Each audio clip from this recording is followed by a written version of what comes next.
હિંમતનગર ખબર ન્યૂઝમાં આપનું સ્વાગત છે। તો જોઈએ આજના મહત્વના સમાચાર સાબરકાંઠાથી। સાબરકાંઠા જિલ્લાના 700 આરોગ્ય કર્મચારીઓની હડતાલનો મામલો। હડતાલ ઉપર રહેલા 400 કર્મીઓને ફરજ મોકૂફ કરાયા। સાબરકાંઠા જિલ્લાના 700 આરોગ્ય કર્મચારીઓએ 17 માર્ચથી અચોક્કસ મુદતની હડતાલ શરૂ કરી હતી। કર્મચારીઓની માંગણીઓ અંગે સરકાર સમક્ષ અનેક રજૂઆતો છતાં કોઈ હકારાત્મક નિર્ણય ન લેવાતા આ પગલું ભરવામાં આવ્યું હતું। જિલ્લા આરોગ્ય અધિકારી ડોક્ટર રાજ સુતરિયાના જણાવ્યા મુજબ ઉચ્ચ કક્ષાએથી મળેલી સૂચના બાદ હડતાલ પર ગયેલા આરોગ્ય કર્મચારીઓ સામે કડક કાર્યવાહી કરવામાં આવી છે।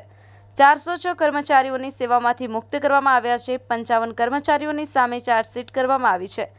116 કર્મચારીઓને ઠપકો આપવામાં આવ્યો છે। હડતાલને કારણે આરોગ્ય વિભાગના ફિલ્ડ સર્વે અને રસીકરણ જેવી મહત્વપૂર્ણ કામગીરી ખોરવાઈ ગઈ છે। 123 કર્મચારીઓએ હડતાલમાં ભાગ લીધો ન હતો। હાલમાં CHO, આશા વર્કર્સ, આશા ફેસિલિટેટર અને નિવૃત્ત કર્મચારીઓ દ્વારા આરોગ્ય સેવાઓ ચાલુ રાખવામાં આવી છે। વિભાગે આઉટસોર્સિંગથી નવા કર્મચારીઓની ભરતી માટેની પ્રક્રિયા શરૂ કરી દીધી છે।